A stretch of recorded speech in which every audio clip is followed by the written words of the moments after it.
She made a vow of silence to bury her past. But the three little girls at the church door heard the truth screaming in the silence. This is not a story about finding faith.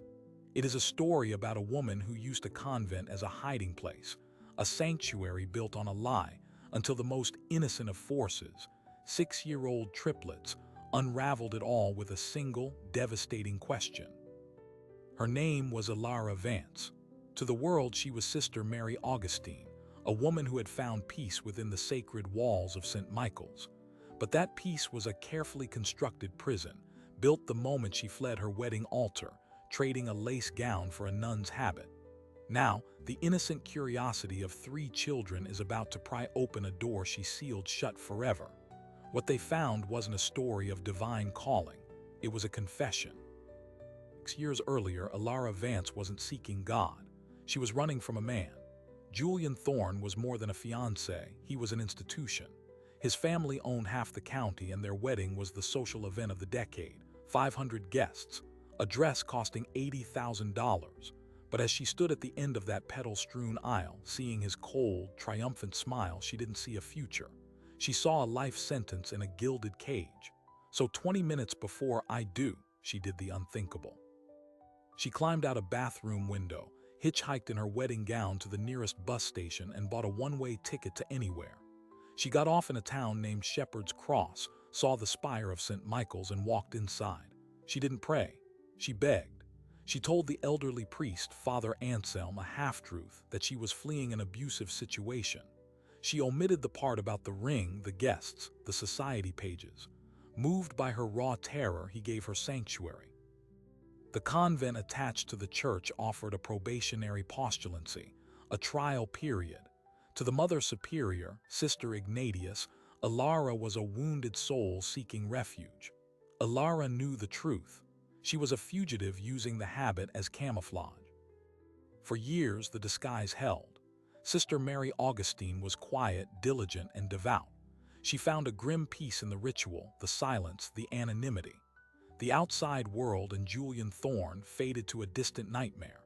Then, on a crisp Saturday morning, the mundane rhythm of St. Michael's was shattered by the giggling chaos of the Miller triplets. They were there with their father, Leo, for the weekly children's liturgy. Leo Miller was a widower, a quiet man with shadows under his eyes that mirrored Alara's own.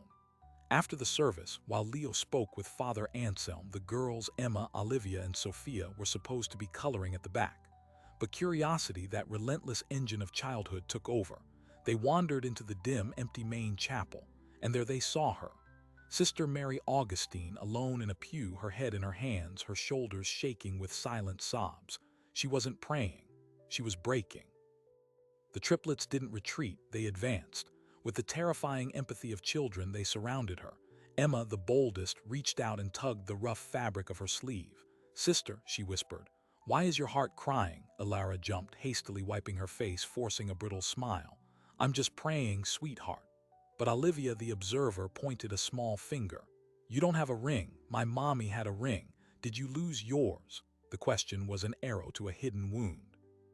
Before Alara could fashion a reply, Sophia chimed in. "Your dress is pretty, but it's sad. Did someone make you wear it?" The interrogation was cut short by Leo's frantic voice echoing in the vaulted space. "Girls, do not bother the sister." He rushed over, mortified. His eyes met Alara's for a fleeting second, a flash of tear-streaked vulnerability before the serene mask slammed back down. "I am so sorry, sister. They have the combined subtlety of a hurricane." "It's quite all right," Alara said, her voice barely a whisper. "They are perceptive." As Leo herded them away, she heard Emma declare loudly, "Daddy, her tears were real, I saw them." That moment, that innocent observation, was the first crack. For Leo, a man attuned to hidden grief, it planted a seed of uneasy curiosity. For Alara, it was a seismic warning. The walls were no longer soundproof, but the real breach happened the following week. The children returned. This time, they brought Father Anselm a drawing. It was a crayon masterpiece, a woman in a black dress with a big yellow circle on her head like a crown, crying huge blue tears. Next to her was a tall man with a frowning face, holding a tiny, glittering ring. At the bottom, in wobbly letters, it said, "The sad sister's lost ring." Father Anselm, chuckling, showed it to Alara. The little theologians are interpreting you, Mary Augustine. Quite the imagination. Alara's blood turned to ice. It wasn't imagination. It was a terrifying, accidental portrait. The crown was a wedding tiara. The frowning man was Julian. The lost ring was her engagement ring, a 3-carat diamond she had thrown into a river the day she fled. The children hadn't just seen her tears. They had somehow seen her past. How was that possible? The answer, when it came, was brutally simple. While cleaning the parish hall, Alara found a discarded local society magazine from 6 years ago, used for a crafts project. There, on a water-stained page, was a photo from the society pages. Julian Thorne and bride-to-be Alara Vance at their engagement gala. Her face, younger, smiling nervously, was right there. The triplets, with their preternatural memory for pictures, had seen it. They had connected the woman in the fancy dress to the woman in the sad dress. The disguise was crumbling from the inside out, and the agents of its destruction were 3 6-year-old girls with crayons. The question now wasn't if her secret would be exposed, but when. And what would happen when the man she fled finally learned where his runaway bride had been hiding all along? The magazine was a grenade with the pin already pulled. Alara's hands trembled as she stared at her own ghost smiling from the glossy page. The children had seen this. They had made the connection. It was only a matter of time before a visiting parishioner, or worse, someone from her old life, did the same. She had to leave. Immediately. That night, in the sparse solitude of her cell, she packed a single small bag. But as she reached for the door, a wave of paralyzing fear hit her. Where does a ghost go when its hiding place is discovered? The world beyond St. Michael's was a map of places Julian could find her.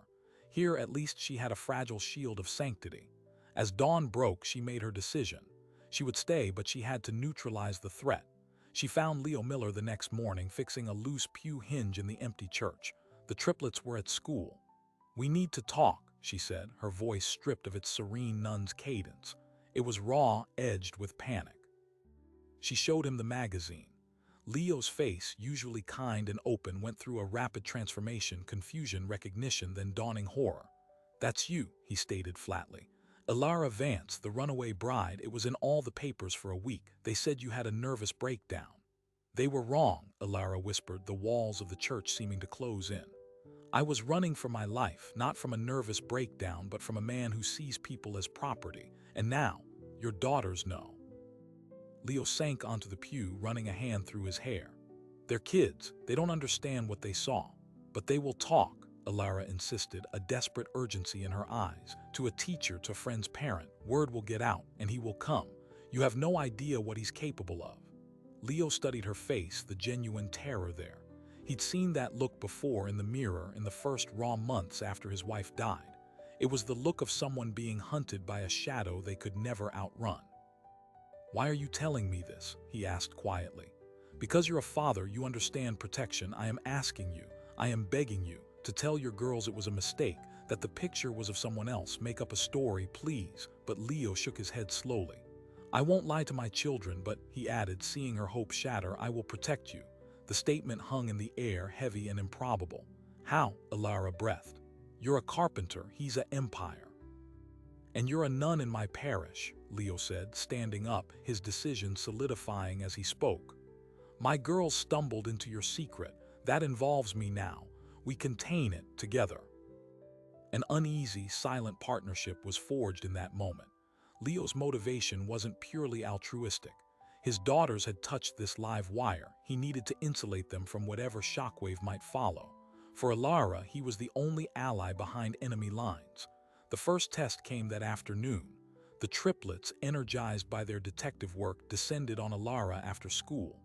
"Sister Mary Gussie," Emma called, using the nickname they'd invented. "We found another picture."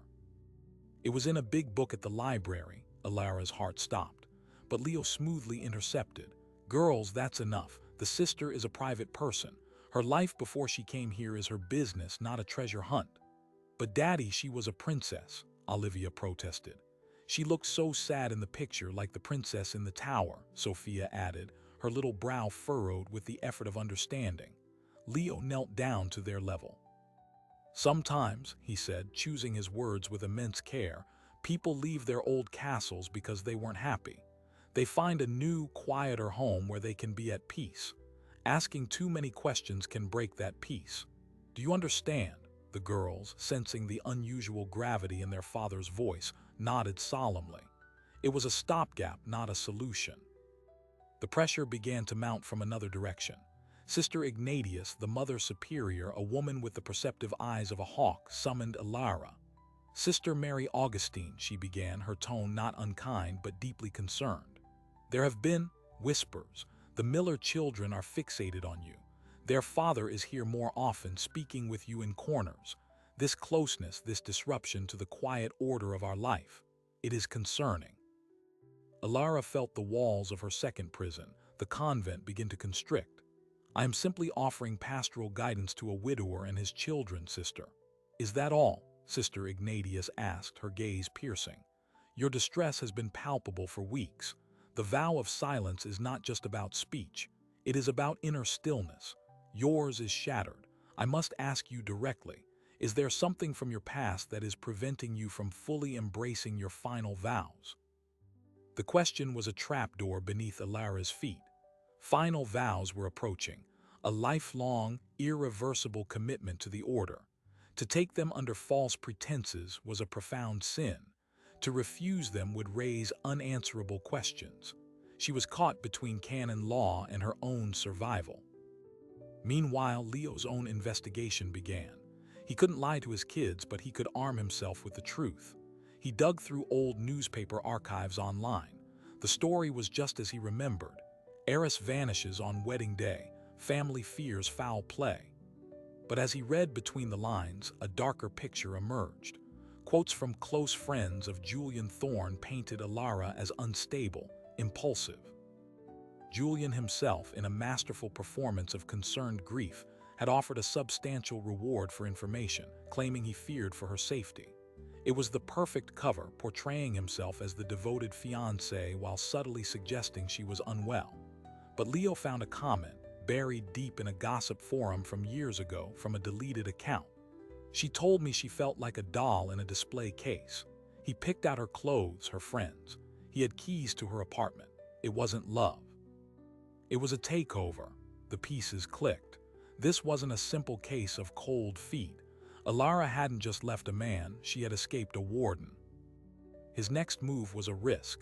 He drove to the next county, used a public library computer, and sent a single, anonymous email to a private investigator he found online, one known for discreet domestic cases. He posed a hypothetical.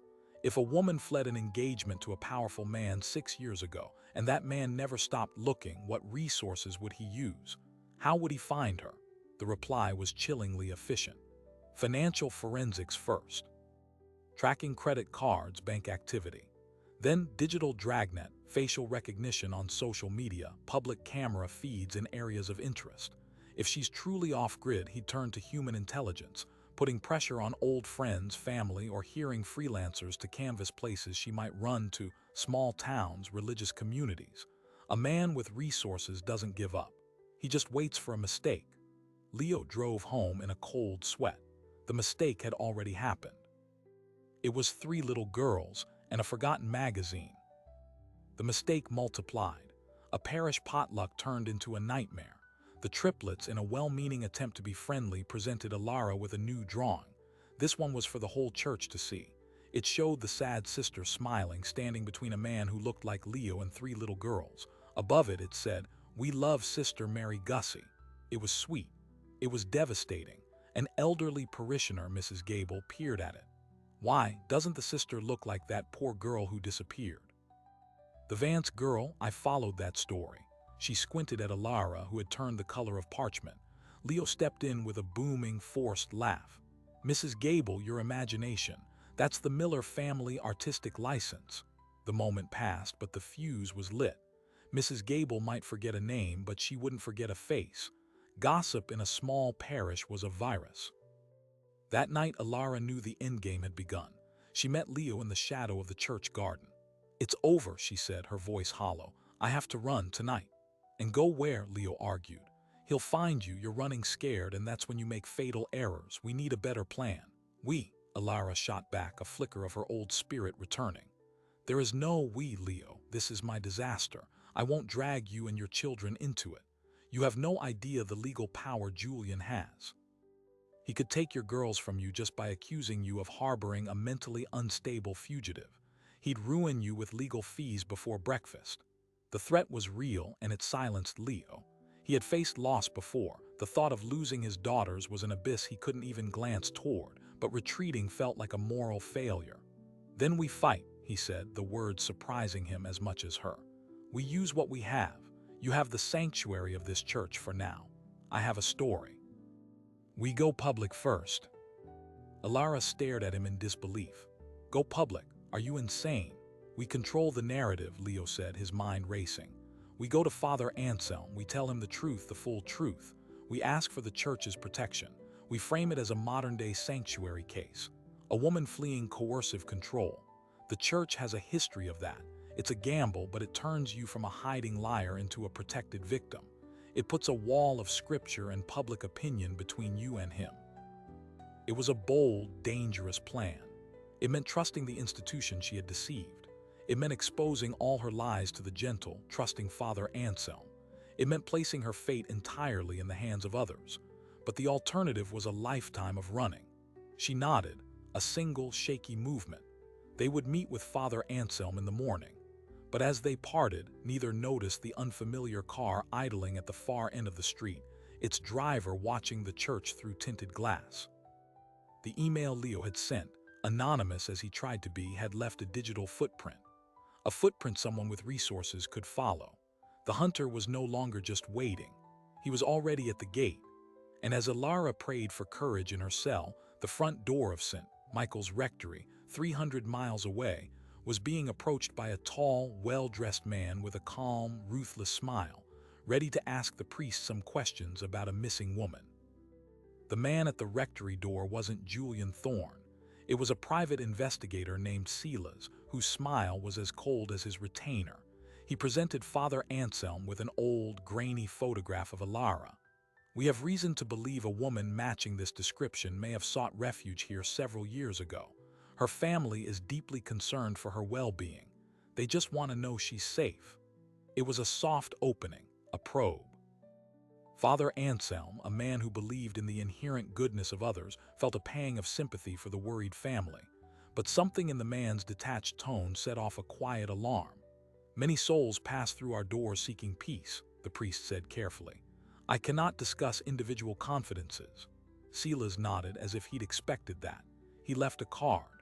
If you reconsider, the reward for credible information is quite substantial. Her fiancé, Mr. Thorne, has never given up hope. The word reward hung in the air like a bad smell. This wasn't about concern. It was a bounty. The next morning, as Leo and a visibly trembling Alara sat in Father Anselm's book-lined study to confess their secret, the priest preempted them. He placed Silas's card on the desk between them. A man was here last night, asking about a woman who looks like you, sister. The color drained from Alara's face. Leo's hand clenched into a fist on his knee. You didn't tell him anything, Leo asked, his voice tight. No. But he will be back, Father Anselm said, his kind eyes filled with a deep, troubled sorrow. Now tell me everything. And so the dam broke. Alara, through halting sobs, told the full story. Not the sanitized version she'd given years ago, but the truth of the controlling relationship, the feeling of being suffocated, the terror she felt at the altar. Leo showed the priest the magazine and explained the children's accidental discovery. Father Anselm listened in profound silence. When they finished, he removed his glasses and rubbed his eyes.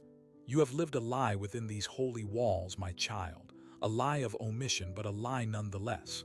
Alara bowed her head, awaiting excommunication. But the priest continued, his voice strengthening. The church is not a courtroom. It is a hospital for sinners. You are not running from God. You are running from a wolf, and it appears the wolf has found the fold. He agreed to their plan. St. Michael's would formally offer Alara sanctuary.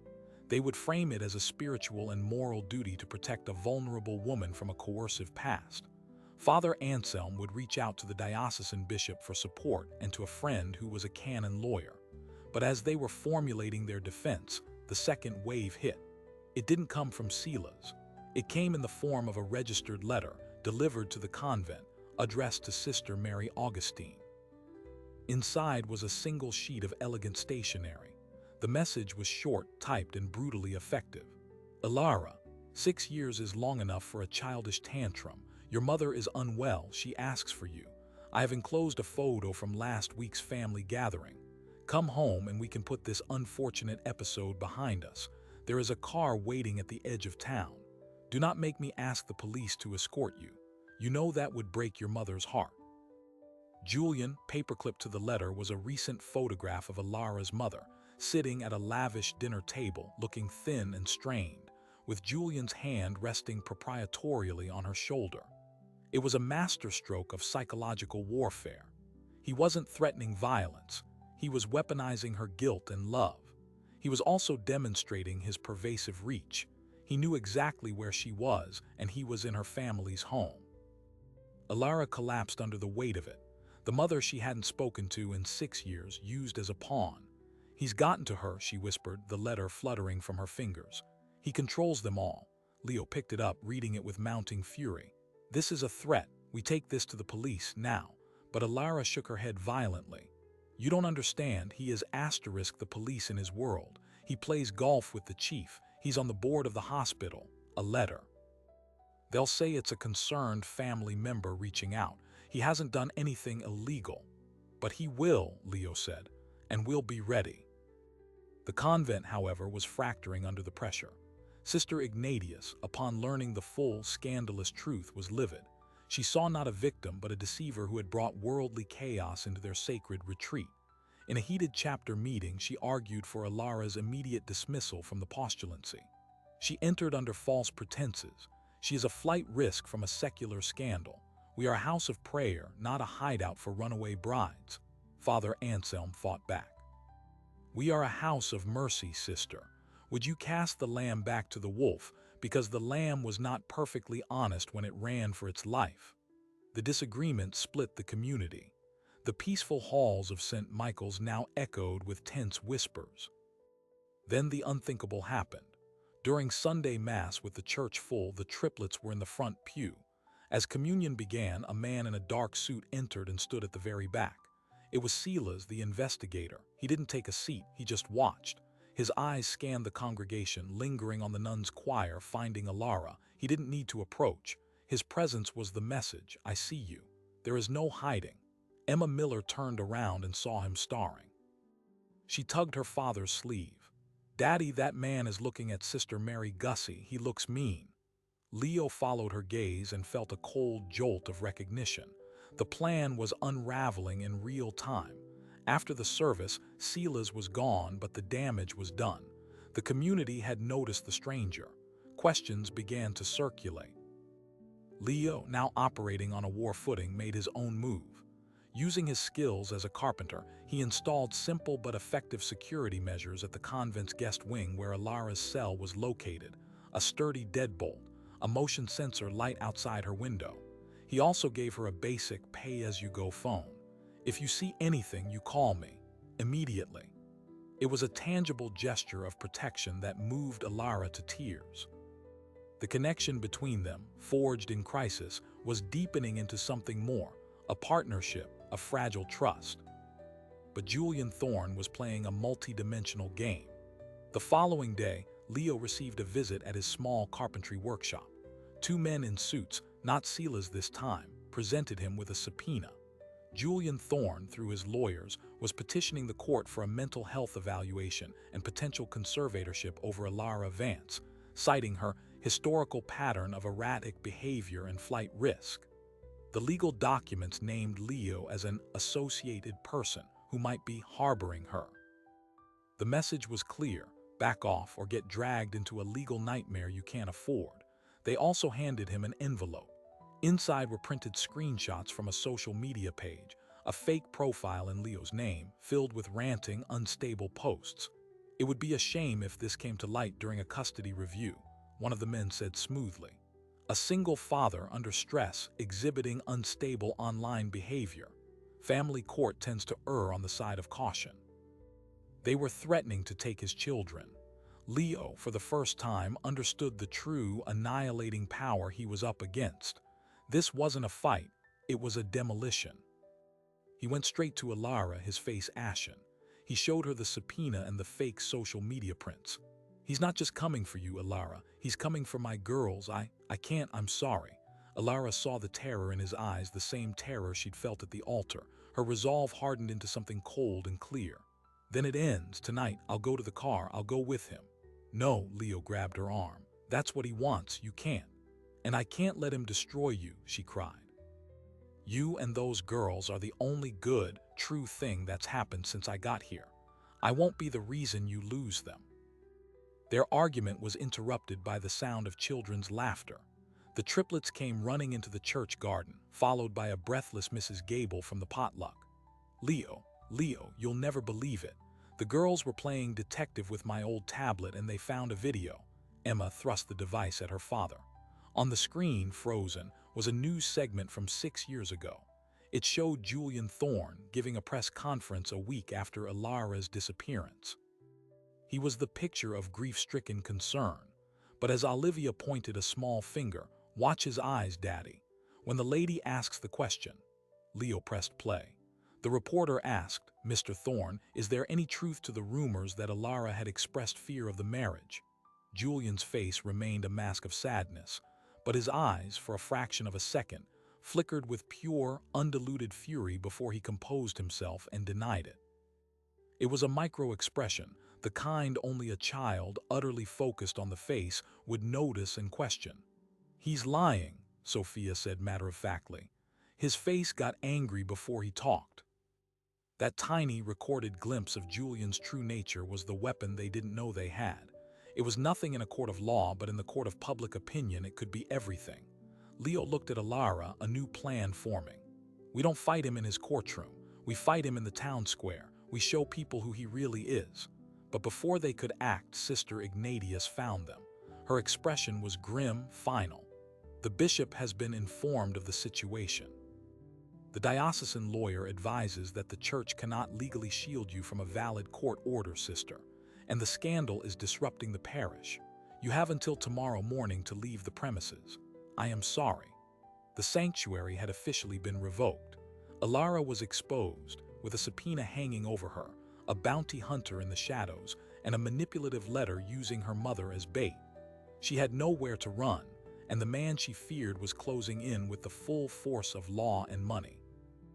As night fell on St. Michael's, Alara Vance faced a choice: surrender and return to her gilded cage, or step into the light for a battle she had no idea how to win. She looked at the titanium-gray sky, then at the simple phone in her hand. She made a call. It was time to stop being a ghost. The call Alara made wasn't to a lawyer or the police, it was to her mother. After 6 years of silence, her voice shook as she spoke. "Mom, it's me. I got Julian's letter. Is it true? Are you unwell?" The sound of her mother's weeping was the answer, but not the one Julian had intended. Between sobs, her mother confessed she wasn't ill. She was a prisoner in her own home, financially bound and socially isolated by Julian, who had used Alara's disappearance to insert himself as the devoted son-in-law managing the family's affairs. The letter was a trap, but the photo was a cry for help. "He monitors everything," her mother whispered. "He's here right now. He thinks I'm napping." In that moment, Alara's fear crystallized into a cold, clear purpose. She wasn't just saving herself anymore. She said 3 words: "I'm coming home." But home was now a battlefield. She, Leo, and Father Anselm formulated a desperate strategy. They would use Julian's own weapon, public perception, against him. The following morning, instead of slipping away, Alara Vance walked out of St. Michael's front gates, dressed not in her habit but in simple civilian clothes donated by a parishioner. Leo was with her. Waiting on the sidewalk was not Julian's car, but a local news van. A reporter, a friend of Father Anselm's from his seminary days, listened as Alara, on camera, told her story. Not as Sister Mary Augustine, but as Alara Vance. She spoke of coercive control, of the terror that drove her to run, of the peace she had tried to find, and of the intimidation that had followed her into sanctuary. She held up the threatening letter. She played the clip the children had found, pausing on the micro-expression of fury. "This man," she said, her voice steady, "does not want a wife. He wants property, and he will burn down anything, including the peace of a church and the safety of children, to repossess it." The segment aired at noon. By 2 p.m. it was trending locally. By 4 it had been picked up by a national outlet. The narrative flipped overnight. Julian Thorne was no longer the grieving fiancé. He was the controlling bully, hounding a woman who had sought refuge in a convent. The subpoena and the threats against Leo now looked like evidence, not procedure. The bishop's office, sensing the shifting winds, called Father Anselm. The diocese would, after all, provide legal support to Sister Mary Augustine, citing the Church's historical role in protecting the vulnerable. Sanctuary was reinstated, this time with the full force of public opinion behind it. Julian's response was volcanic. He arrived in Shepherd's Cross that evening, not with lawyers but alone, in a show of wounded outrage. He went straight to the rectory, demanding to see Alara. Father Anselm and Leo intercepted him in the church garden. The confrontation was quiet, deadly. "You have defamed me," Julian hissed, his calm facade finally shattered. "You have no proof of anything but a woman's hysterical imagination." "We have a letter threatening a nun," Leo said, stepping forward. "We have a subpoena that looks like harassment. We have a video where your eyes tell the truth, your mouth is lying. And we have 3 6-year-old witnesses who saw through you before any of us did." Julian scoffed. "Children's fantasies, this ends now. Alara comes with me, or I will bury you all in litigation until you're living in this church's basement." It was then that Alara stepped out from the shadow of the doorway. She was wearing her habit again. It was no longer a disguise. It was a statement. "I'm not going anywhere with you, Julian. And you're going to leave my mother's house by the end of the week, or the next thing I share with the reporter is the recording of her describing how you financially abused her for 6 years." She held up the simple phone Leo had given her. The call with her mother had been recorded. Julian stared, realizing the trap had sprung on the hunter. His money and influence were useless against a story that had already been told and believed. A public fight would only immolate what was left of his reputation. He retreated, but not without a final, venomous promise. "You'll regret this. You've chosen to be a nobody in a backwater town. Enjoy your poverty." He left, and he never contacted her again. The legal petition was withdrawn. Silas stopped coming around. The fallout was profound. Alara's mother, emboldened, used the scandal to free herself from Julian's control with the help of a new lawyer. Alara, however, faced a different trial. The convent was divided, and her final vows were impossible. She had broken her silence in the most public way imaginable. Sister Ignatius was immovable. A nun's life was one of seclusion and quiet devotion, not public scandal. After a long retreat in prayer, Alara made her choice. She requested and was granted a release from her postulancy. She would not become Sister Mary Augustine, but Father Anselm offered her a different role. The parish, moved by her story, had started a small outreach program for women in crisis. They needed a coordinator, someone who understood fear and secrecy and the long road to safety. Alara Vance took the job. The surprising detail emerged a month later. Leo was repairing a loose step in the parish hall when he found a small, folded piece of paper wedged into a crack. It was a note in a child's handwriting. It read, "Dear God, please let the sad sister stay. We will keep her secret. Love, Emma, Olivia, and Sophia." They had never told a soul. Their detective work had been their own sacred vow of silence. They had understood more than anyone ever knew. Today, Alara Vance lives in a small cottage near St. Michael's. She runs the shelter, named the Sanctuaries. Leo Miller is her head of security and maintenance. Their partnership, forged in crisis, slowly blossomed into a deep, quiet love. A year after Julian left, on a bright autumn day, the Miller triplets served as flower girls. Not at a grand society wedding, but at a simple ceremony in the same garden where their father had once promised to protect a stranger. Alara wore a simple cream dress, Not a wedding gown and not a habit. It was just her. Leo didn't give her a diamond. He gave her a ring he forged himself in his workshop from the melted-down remains of the old deadbolt he'd installed on her convent door. He said it was a reminder that the things we build to protect each other are stronger than the locks we use to hide. The triplets now call her Mom. And sometimes, when the light hits the stained glass just right, you can still see her sitting in that same pew. But the tears are gone. She is simply home.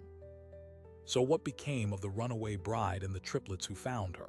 They became a family, not through blood, but through a shared secret that turned into a shared strength. Alara Vance thought she needed to become someone else, Sister Mary Augustine, to escape her past. But her freedom didn't come from a new name or a habit.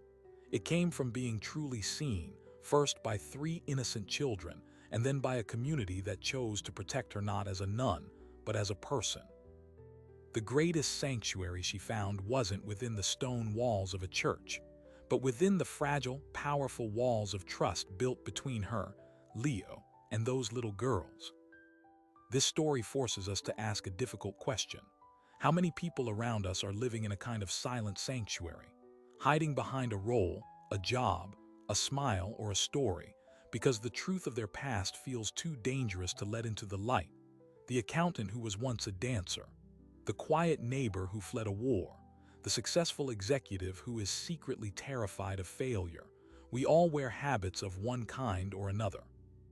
But as the triplets proved, sometimes it takes the clear, unflinching gaze of innocence to see the person underneath the costume. They didn't see a runaway bride or a nun. They saw a sad woman, and their instinct was not judgment, but curiosity and ultimately protection. Alara's story is a testament to the fact that our deepest prisons are often the ones we construct ourselves, and the key to unlocking them is almost never money or power or a perfect plan. It's connection. It's one person saying, "I see you, and I am not afraid of what you're running from." Leo, a widower living with his own grief, became that person. A simple carpenter with 3 children became the fortress a billionaire fiancé couldn't breach. So here is my question for you. Have you ever hidden behind a role, a title, or a version of yourself that felt safer than the truth?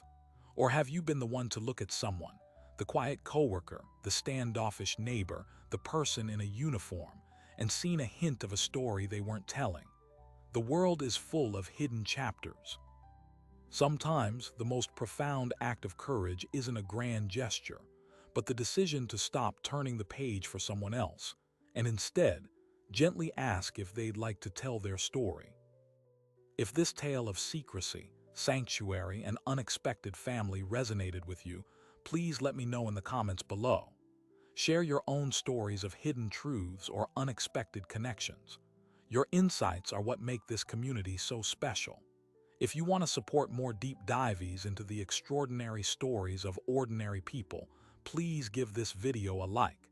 It helps more viewers find it. Share it with a friend who might need a reminder that it's never too late to step out of the shadows and into a new beginning. And of course, subscribe and hit that notification bell so you never miss a story that challenges what we think we know about the people around us. Thank you for watching. Remember, the most powerful vows are not always the ones spoken in a church, but the silent promises we keep to protect each other's peace. See you in the next story.